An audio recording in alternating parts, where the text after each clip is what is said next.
Imaginez concevoir, à vos propres frais, sans commande militaire, sans soutien institutionnel, l'arme d'infanterie la plus utilisée de la Seconde Guerre mondiale. Imaginez la présenter à votre propre armée, recevoir un formulaire de réponse administrative favorable mais sans suite budgétaire et décider alors de la vendre à la Finlande, à la Pologne, aux États-Unis, à la Grande-Bretagne, au Japon, à l'URSS, à l'Allemagne. Imaginez qu'en 1939, chaque armée qui se prépare à entrer en guerre utilise une version de ce que vous avez inventé dans votre atelier parisien, sauf votre propre armée, qui l'a classée dans la catégorie armes secondaires et n'en a jamais passé la commande sérieuse. Imaginez qu'en 1940, les soldats de votre pays meurent avec des dotations insuffisantes, pendant que leurs ennemis et leurs alliés disposent, eux, de votre mortier. C'est l'histoire d'Edgar Brandt, Suisse naturalisé français. Pas d'école polytechnique, pas de bureau au ministère.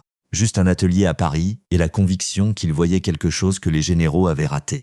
Le mortier de 81 mm Brandt modèle 2731 est devenu le mortier d'infanterie standard de la Seconde Guerre mondiale. Et son inventeur était un ingénieur civil que l'armée française n'avait jamais demandé de créer quoi que ce soit. Ce que l'histoire militaire française ne raconte jamais, c'est que la France libre, en 1940, combattait avec des dotations en mortiers insuffisantes pendant que son ennemi et ses alliés tiraient avec des versions licenciées de ce qu'un Suisse naturalisé avait conçu à Paris sans que personne ne lui ait rien demandé. Edgar Brandt était né à Bâle en 1880.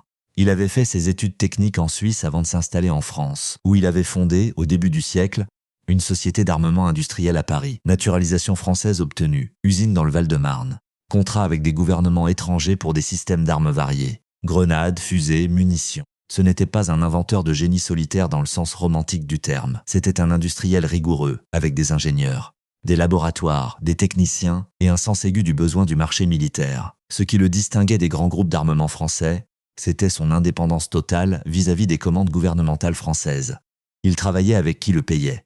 Et il inventait ce qu'il jugeait utile, pas ce que l'état-major commandait. Le problème qu'il avait identifié dans les années 1920 était réel, documenté et mal résolu par toutes les armées de l'époque. Il y avait un gap tactique entre le fusil de l'infanterie, porté de 200 à 300 mètres, et l'artillerie légère de campagne, portée minimale de 500 mètres dans les meilleures conditions. Ce gap laissait une zone de 200 à 500 mètres dans laquelle l'infanterie était à découvert, sans soutien de feu direct efficace.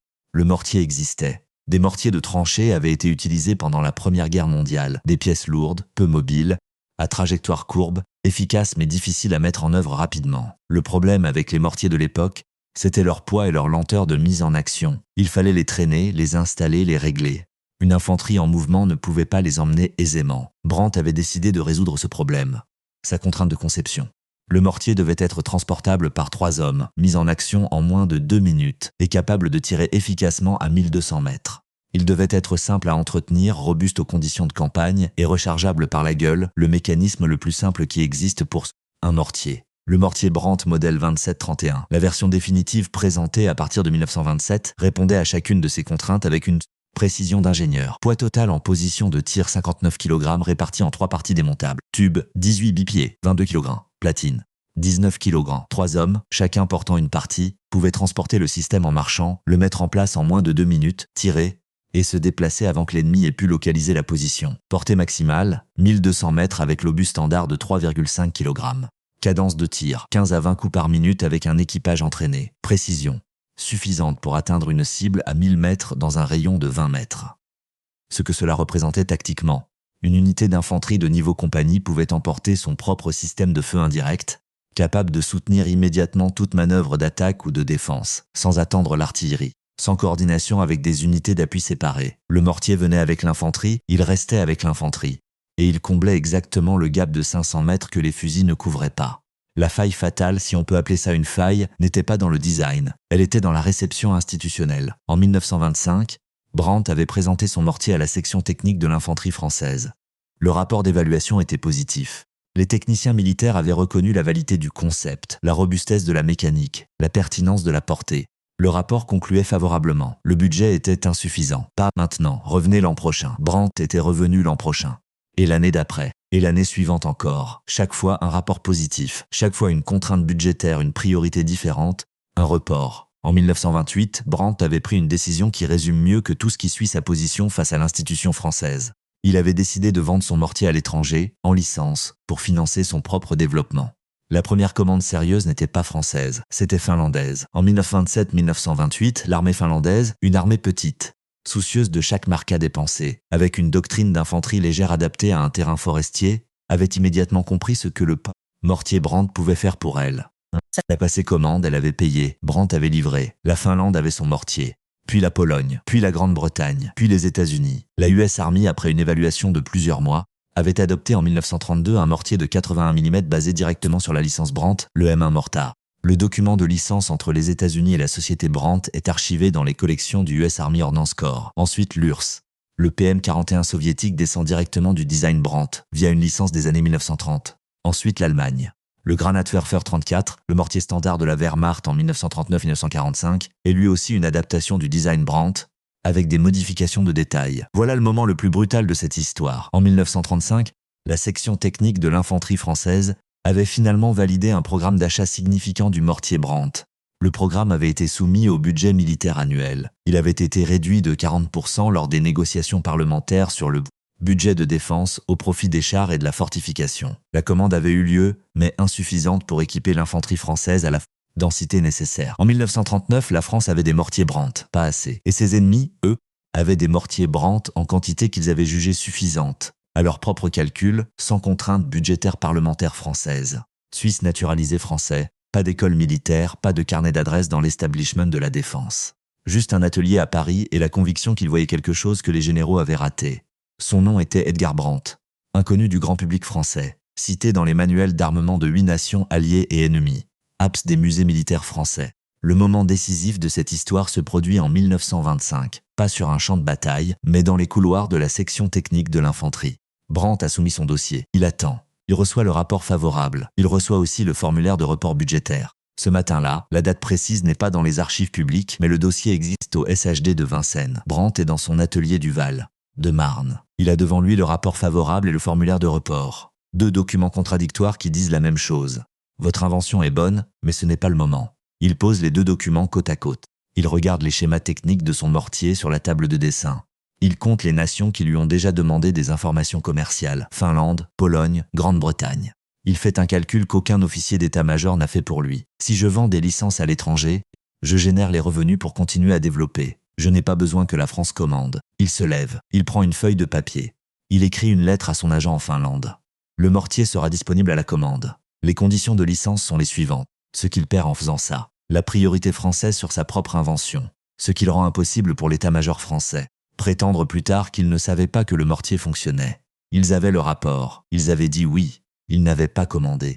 Ce que le mortier Brandt avait apporté à chaque armée qu'il avait adoptée, c'était une doctrine nouvelle, pas simplement une arme nouvelle.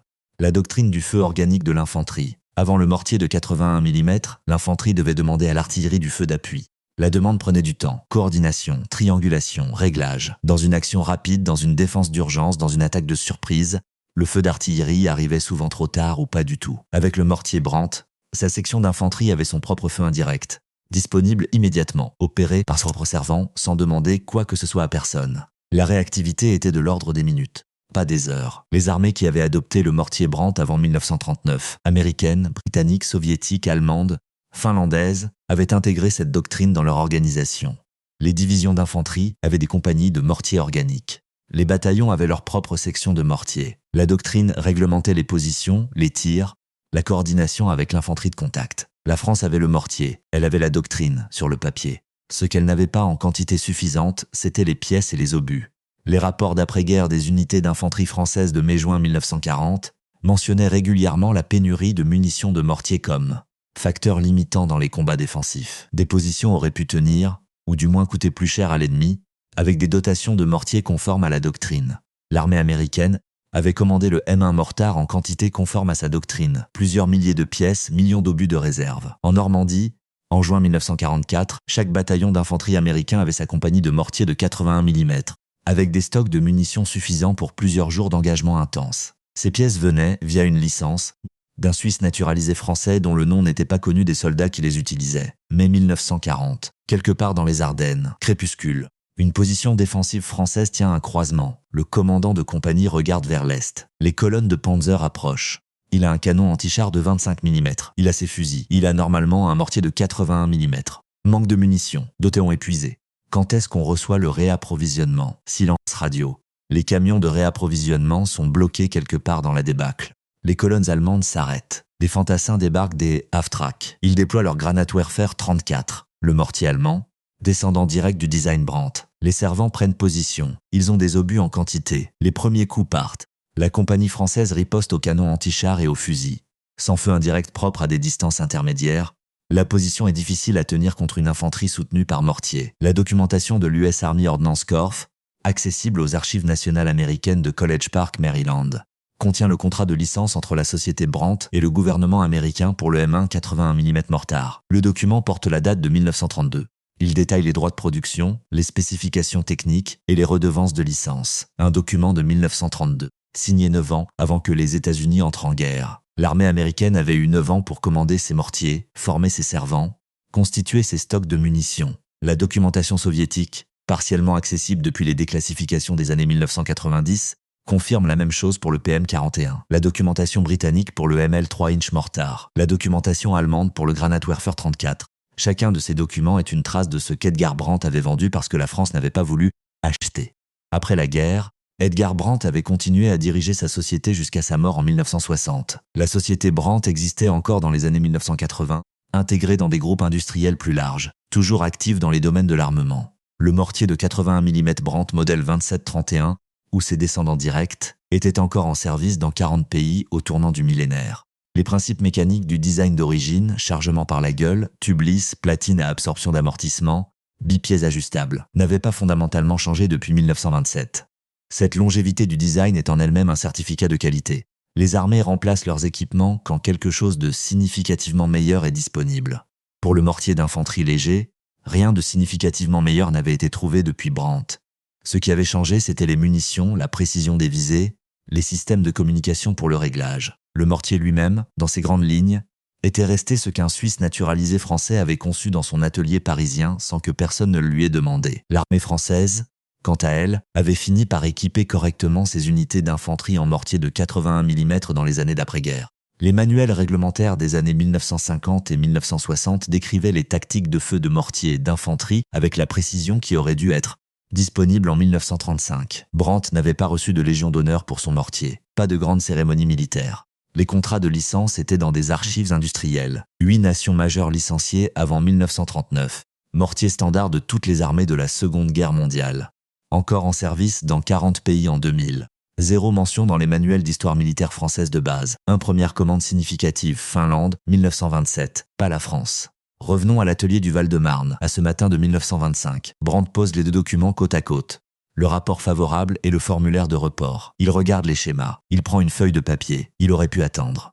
L'armée française finirait bien par commander. L'armée française finirait bien par comprendre. Il avait des rapports positifs. Il avait la patience d'un ingénieur. Il n'a pas attendu. Il a écrit sa lettre en Finlande. Et en faisant ça, il a donné à 8 nations, dont certaines allaient combattre contre la France, dont certaines allaient combattre aux côtés de la France, l'arme qui allait définir le combat d'infanterie de la Seconde Guerre mondiale.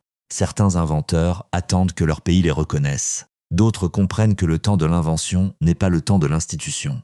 Certaines armes portent le nom de leur nation d'origine. D'autres portent le nom de leur inventeur, mais seulement dans les archives étrangères. L'armée américaine sait qui est Brandt. Elle a signé sa licence en 1932. L'armée française sait qui est Brandt. Elle a signé son formulaire de report en 1925. L'une avait des mortiers en 1940, l'autre pas assez. La France n'a jamais manqué de génie. Elle a manqué d'écoute.